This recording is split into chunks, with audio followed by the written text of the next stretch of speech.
Je m'appelle Cléophée Riam Fall Moser. Je suis sur Vremag, présenté, produit et réalisé par Mamo Hits, et c'est un plaisir d'être ici.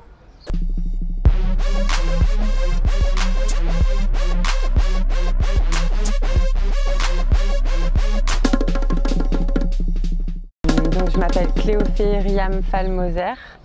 Je suis artiste plasticienne. Je considère que mon travail, c'est un travail d'artiste engagé politiquement. Et les thématiques principales sur lesquelles je travaille ont à voir avec le brutalisme politique. Donc, comment la violence politique est mise en œuvre, se ressent autour de nous, du moment de la décision, de l'impact que cette décision politique a sur l'histoire, jusqu'à ensuite l'impact sur nos postures, sur la manière avec laquelle se construit l'architecture et la manière avec laquelle les corps se meuvent à l'intérieur de la société et les relations qui se tissent entre les gens. Et en travaillant sur ces questions-là, les questions de la violence politique et de la violence sociale, rapidement dans mon travail, de façon concomitante, j'ai commencé à travailler sur la question du soin, de la réparation et des méthodes pour se réparer et réparer la société comme acte de résistance. Le premier geste que je fais le matin quand je me lève, quand je suis au Sénégal, c'est d'embrasser mon mari, de voir qu'il est là et de remercier Allah subhanahu wa ta'ala qu'il soit à mes côtés. Mon inspiration, elle vient de mon environnement immédiat. Mon travail qui se focalise principalement sur la sculpture, l'installation et la performance. Je considère que ce sont des images qui me viennent, qui me sont soufflées par les situations que je traverse, mais aussi par, moi je crois beaucoup en la conscience universelle. Et aussi, je suis très croyante, religieuse, pratiquante. Donc j'imagine qu'il y a un souffle qui passe entre nous et que les images qui nous viennent en tête ne nous appartiennent pas. Mais que ce sont des choses qui doivent arriver dans le réel, survenir dans le réel, pour changer la manière avec laquelle on perçoit les choses, avec laquelle on voit les choses. Je pense que les artistes sont des gens qui travaillent comme matière première, comme terrain de travail, l'imaginaire collectif, l'écriture des futurs et la connaissance des passés. En janvier cette année, j'ai fait partie d'une exposition collective qui rassemblait plusieurs artistes dont Mourfa Libakou, Nathalie Vérac, Alioune Samb, autour de la thématique de Fadjou, donc la guérison. C'est un programme qui a été imaginé par la curatrice Maya Alzanati, qui habite à Dakar, qui est une chercheuse à l'origine historienne et qui travaille sur des sujets de société en mettant toujours la pratique artistique au cœur de la réponse qu'elle propose aux problèmes qu'elle pose. C'est quelqu'un que j'apprécie énormément pour le travail de recherche extrêmement pointu qu'elle fait et aussi pour les intuitions créatives et les souffles justement qu'elle donne aux artistes, parce qu'elle réveille toujours des sujets qui sont extrêmement pointus, d'actualité, et qu'elle traite avec énormément de finesse, en allant observer le sujet dans toute sa complexité pour ensuite en tirer l'essence. Ça a été le cas pour Fadjou, ça a été cette exposition et aussi ce programme de résidence, parce qu'en fait la plupart des œuvres et des projets qui ont été présentés sont liés à une résidence réflexion qu'on a conduit ensemble, qui s'inscrivait dans l'optique pour l'équipe professionnelle qui était rassemblée, de présenter un programme qui traite de guérison, qui traite de guérir comme acte politique au niveau local et au niveau international, parce que ça avait à voir avec une organisation qui s'appelle HKV, qui est une organisation allemande qui a créé un programme qui s'appelle The New Alphabet School. Donc l'idée de dire que l'éducation dans laquelle on grandit, en tout cas pour eux en Occident et puis pour l'organisation internationale, la manière avec laquelle se déroule l'enseignement à l'international, pose des questions sur les politiques et sur les rêves de société qu'on a derrière.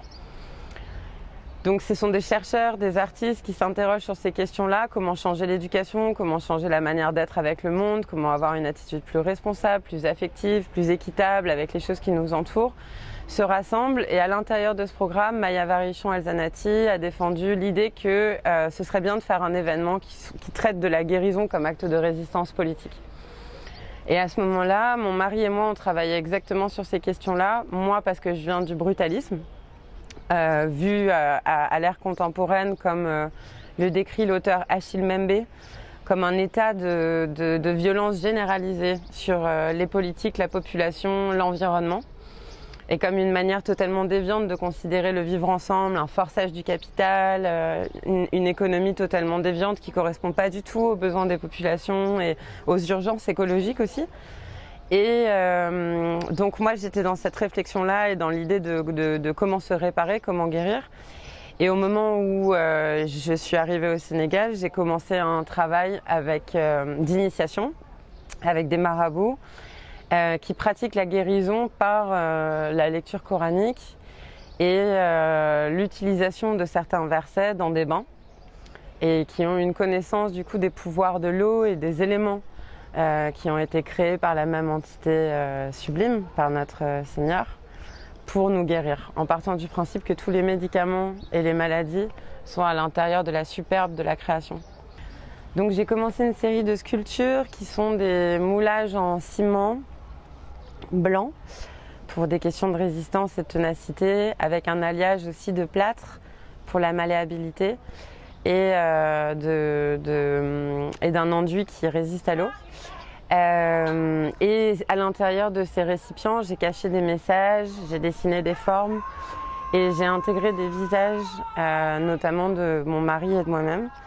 Il y a une série du coup de 13 calebasses qui commence par des toutes petites calebasses qui sont faites pour la première gorgée des ablutions pour goûter l'eau.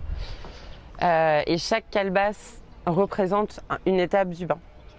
Et l'idée, c'était de faire un parcours de sculpture où on pourrait plonger la main ou boire chaque étape du parcours qui nous nourrirait et nous guérirait d'une certaine façon. Je dirais que le regard que je porte sur la Biennale, c'est le regard que je porte depuis longtemps, mais aujourd'hui encore plus, avec encore plus de connaissances sur la dynamique, la richesse, la beauté et la force de la scène artistique dakaroise, qui explique aussi pourquoi des artistes qui viennent d'ailleurs, des artistes internationaux ou qui viennent d'autres localités, et autant se sentent aussi bien à Dakar et autant envie de s'y installer pour créer des choses. C'est parce qu'il y a un réseau de créateurs, une variété de propositions artistiques, une variété de lieux, une variété de personnes qui est absolument sublime, qui pour moi fait de Dakar un des centres les plus importants de la création artistique du monde contemporain. Un petit bout d'Yenne. Parce qu'il y a tout ce que j'aime dedans, c'est mes goûts préférés. Je suis une fan de tamarin, je suis une grande consommatrice de poissons, j'adore le poisson. Et moi, je suis un esprit de l'eau.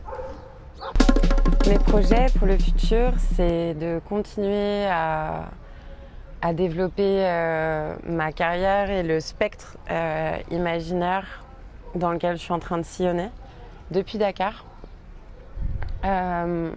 Rester là où je suis, entourée des gens qui m'entourent, auprès de mon mari surtout, qui éclaire de mille feux mon quotidien et ma pensée au présent. Voir ma famille s'agrandir et m'inscrire,